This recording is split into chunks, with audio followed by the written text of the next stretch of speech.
Developers seeking state permission to open casinos upstate, they're presenting their plans before a state board. Jan Jones Blackhurst, Executive Vice President of Communications and Government Relations for the Ceasars Entertainment Corporation, is kind enough to join us now. Jan, thank you so much for a few minutes. I appreciate it. Delighted to be here. Well, the process itself, there's presentations going on right now, but your group and others tomorrow are going to be making a pitch in Albany, right, to make the argument that your bids make the most amount of sense for New York, right? Absolutely. We have 45 minutes to present to the commission and then 15 minutes where the commissioners can ask questions, although they've all had all of the submission documents for weeks.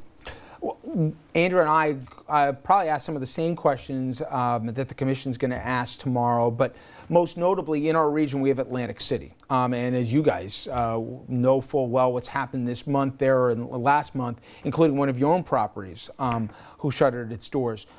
Why, given what we see in Atlantic City and what we've seen in a lot of other markets with oversaturation of casinos, are casinos a good bet in New York? You know, I understand Atlantic City eminently well because I've watched it for decades.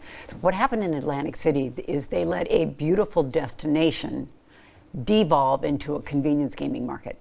Instead of really preserving the beauty of the location, the seaside, the boardwalk, the big integrated resorts, they thought it was just easier to let people come up daily on a bus. So when more product came around Atlantic City in Pennsylvania, Maryland, and other northeastern states, Aqueduct, that really hurt their market because a convenience gambler now only had to go an hour. They didn't need to drive 2.5. I think that Atlantic City will correct itself. I think it's a question of right-sizing the market, refocusing on a destination market, and what does that mean to New York, particularly in Orange and in Sullivan?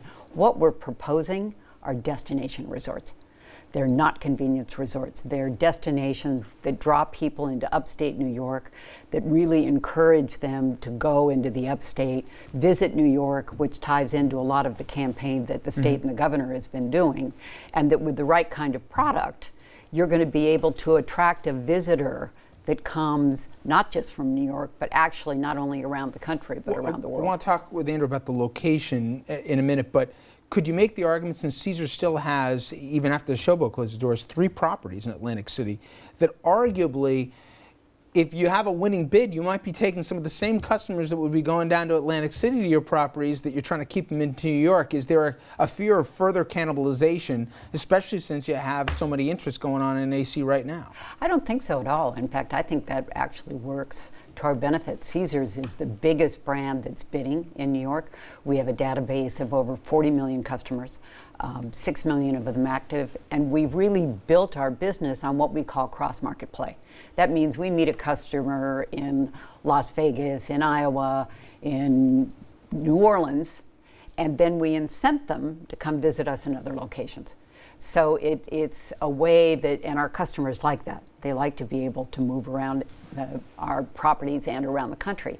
I think the other thing, when you look at the Orange location with the Woodbury Mall, you're already bringing 10 million tourists up into that area. Many of them are foreigners, and they're actually just coming in to shop, and you have a tremendous opportunity to cross-sell them as well, to stay and spend an afternoon or even an evening at the resort. Jen, you mentioned the destination resort business model as being a selling point for your proposal in Orange County. Couldn't you make the argument that it's also part of the problem with the industry, especially outside of Las Vegas, that the large destination resorts in places like Atlantic City or even some of the Connecticut properties, they're so expensive to build and maintain that it makes the profit threshold that much higher to stay in business? Well, I think you have to look, first of all, New York did a brilliant job of crafting this legislation.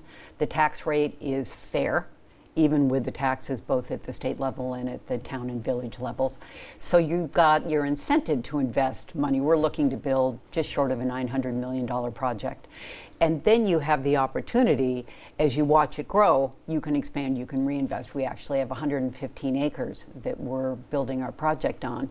And we really believe that this project will bring people here, not as a convenience, but as a destination that then allows us. We've also signed, we call it the Gateway Project, where we've signed memorandums of understanding with local vendors, with a lot of the local economic development agencies to actually, when people come to our resort, there'll be an upstate New York concierge that not only books the time that they'll spend with us, but really allows us to take them on tours into upstate, and they'll stay longer and enjoy more than just a day, hopefully 2 to 3 days. You know, I can tell you it's been a better part of a decade where I've heard promises from various lawmakers about bringing gaming casinos, especially to the Catskills, where those basic properties that have been sitting, just gathering moss here, that was going to revitalize the area. I understand the logic, and you guys are a for-profit business. You got to go where you're going to get the best return on investment, so it makes sense going to Orange. But there will be a hue and cry if the Catskills and the upper Hudson Valley, let alone even the northern parts of this state, don't get a casino that are arguably in worse economic shape than Orange County. What's the answer to that? Because Orange and certainly the Woodbury area doesn't need it as much as places up in, you know, the northern part of the state. You know, the balance here is you want it really to be successful. You want this to work for the state. And if you look at the legislation, it's what's best for all of the people of New York. So I think that you can still have a destination in Sullivan and a destination in Woodbury, which is going to generate overall the most revenues, the most jobs, and even a property in Orange, we're going to hire from Sullivan, we're going to hire from Ulster. You're not going to be able to meet the demand for 3,000 jobs just in that area alone. So I think that you drive a lot of that economic benefit into that area, irrespective of whether both the projects are up. Is that your expectation? The biggest pushback you're going to be getting tomorrow is going to be people saying, that's terrific for Orange, but we need it more over here. The governor, he went to the state here to say, this is a good thing. We're going to help out the depressed areas. Orange isn't as depressed as other areas. Is that the biggest hurdle you think your bid's going to have? Oh, I think it will be a consideration, but I think if you look at some of the states where they only put these resorts into the most economically depressed areas, yeah, it eventually becomes convenience gaming because there's a reason they're economically depressed. It's hard to get there, and so you have to be thinking about how do you make sure that economic benefit is best shared across the state. Is it using vendors, making sure you're using mostly New York vendors? Yep. Is it driving up in those areas? Again, the hiring, that you're really looking to hire from the underserved areas.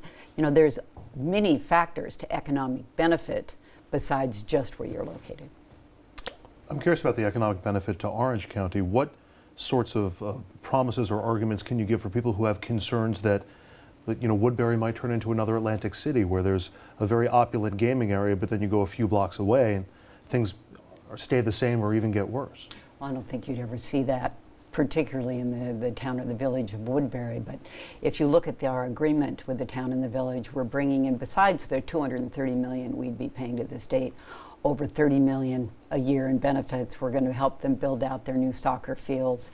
We're working with them on new police, new fire, even looking at privatizing their ambulance system. But I think one of the most important, exit 131, which is where you have all of that horrendous traffic that's a result of, you know, the commons. Mm-hmm. We've agreed, and we've done all of our studies, over $20 million to work with the state to fix that problem. And I think that that's one of the real benefits of our location, is that we're saying, we know you have a problem, we know we'll have a problem if we don't fix it, so we're going to work together with you and make sure it happens. Let's look down the road.